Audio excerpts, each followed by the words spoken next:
What's up, my darlings, and welcome back to another Thriller Video Thursday. We are on episode 12 this week. We are just about halfway through all of these Elvira hosted Thriller Video VHS tapes. For those of you that are new here, every Thursday I review a different one of the Elvira hosted Thriller Video VHS collection. I picked up a massive haul of them now, what is almost 3 months ago, which is crazy to think about. So I just talk about a little bit about them every week on Thursday. So we call it Thriller Video Thursday. But before we get into today's movie, please remember to like and share this video and subscribe to my channel if you haven't. If you're interested in more horror content and physical media reviews or more Elvira content, stay tuned because I have a lot more on the way. But let's get into it. So this week on Thriller Video Thursday, we are going to be talking about the strange case of Dr. Jekyll and Mr. Hyde.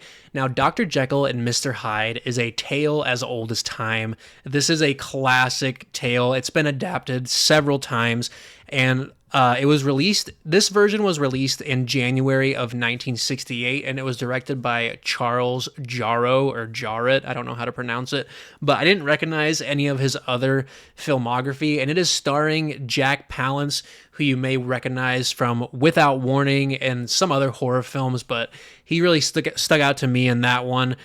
This is my favorite monologue so far, and actually another movie just came to mind that he's in. He was in Alone in the Dark, which is a really good 80s horror movie. If you guys haven't seen that one, check it out. But this one has my favorite Elvira monologue so far. I absolutely love these. She's so much fun, and she's such a babe. I've always thought she was such a babe since I was a little kid. But so the movie starts in London in 1888. Now, this is a period piece, and I absolutely loved the setting and the time period that this took in, and the look of London and stuff is just so vintage, and there's like fog, and you know how I feel about fog. A good foggy set just drives me crazy. I love that stuff. And it was really funny. So the title card comes up, and it reminds me a lot of like a superhero movie. And this looks really good for 1968, but you can tell that it is a made-for-TV movie, and I thought that right away, and I ended up confirming that it very much was a made-for-TV movie. And I love being in Dr. Jekyll's lab while he's doing his science experiments. Now, for those of you that don't know, the story of Dr. Jekyll and Mr. Hyde is that Dr. Jekyll is experimenting to reveal the dark side of man, and he basically comes up with this potion that transforms him into like the evil side of his self, and like he craves all of his desires more and stuff like that. And in this one, he actually takes on a different appearance, which we'll get into later. But I love the look of 1960s lab settings. They are just unmatched. They look so good. There's so much going on, so much like twisty turny, like spinny buttons I would just love to push, and it's just so much fun. And like I said, guys, this is a classic tale. Like it's been adapted several times, and this one was a really faithful and good adaptation. The main issue I had with it is that the runtime was over 2 hours, and it was just almost exhausting to watch like a made-for-TV movie for that long, at least from the 60s. I mean, like, I'm not talking about like It or The Stand, like those are classics, but like just watching this, it just seemed a bit long. So Jekyll, right off the bat, when Dr. Jekyll is in the club, he is a pimp already. Like, all these girls are throwing themselves at him, and I envision Jack Palance just like that in real life. Like, he is such a stud.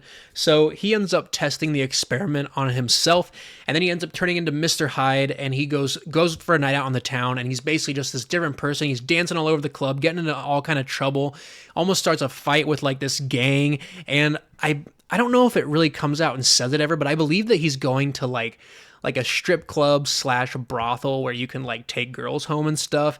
And it just like all these women are throwing themselves at him, even as Mr. Hyde. And the makeup for Mr. Hyde is so well done. You can't even tell that it's Jack Palance, which I really liked a lot. And whenever he turns into Mr. Hyde, he has like this super strength that's just like, it's really funny to watch.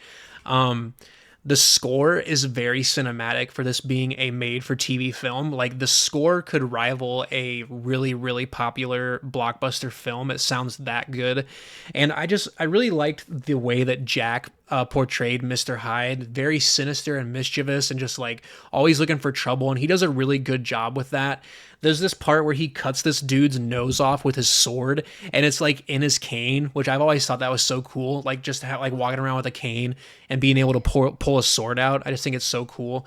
So while he's Mr. Hyde, he actually catches his favorite girl from the strip club with someone else, and he just goes absolutely batshit crazy on him. And like, then he ends up beating the hell out of the girl. And the thing that's really funny is there's this cop that just like strolls by the window, and she's like screaming and stuff. And he's like, oh yeah, they're just having a good time, like not thinking anything of it. So that part was pretty funny. I really liked that.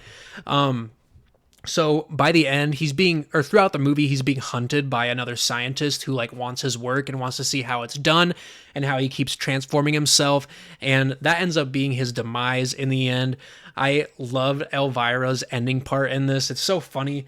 I just love how like she'll come on through the movie and stuff and like crack some jokes, and like you get to see her, and it's just like, it just makes it worth it in my opinion. But let me get into showing you guys what the tape itself looks like. So this is the big box release of The Strange Case of Dr. Jekyll and Mr. Hyde. Now all of these thriller videos are big box releases besides the very last one we're going to look at. They didn't do that one as a big box release, but that's actually what Mr. Hyde looks like with the makeup on. If you guys know who Jack Palance is, you cannot tell that it's Jack Palance at all. And then we got Elvira on the front in her chain, all like chained up. And then this is the back, just a static theater pose, but I'll read you guys what the back says. So it says, starring Jack Palance. Listen, people, tonight Thriller Video has got an ultra-fine production of The Strange Case of Dr. Jekyll and Mr. Hyde to shock you out of your little gourds. I mean, we're talking quality with a capital K. You see, Jack Palance stars as the original split-personality Dr. Jekyll. Whenever the good doctor drinks his experimental brew, and it sure ain't the Pepsi taste test, he turns into this wild creature who likes to rip up the town. Sounds like an old boyfriend of mine. But anyway, I'm positive you'll enjoy this classic presentation of Robert Louis Stevenson's immortal tale, Unpleasant Dreams. So there you have it, guys. Dr. Jekyll and Mr. Hyde is a classic. I want to show you guys this tape too, because there's so much reel on it. It's so crazy. So this one is a sleek white clamshell, and some of these have this like little side label on it, which I like a lot. So that says The Strange Case of Dr. Jekyll and Mr. Hyde. And then here's the tape itself, guys, and like just look at how much reel is in that. Like it's 2.5 hours almost, which is just crazy. Like I said, it was a bit exhausting. It is very enjoyable if you can put yourself like in that time and just like put your phone down, turn all the lights off, and just really zone in and focus in. But it didn't quite make my top 5 of the Thriller videos so far, guys.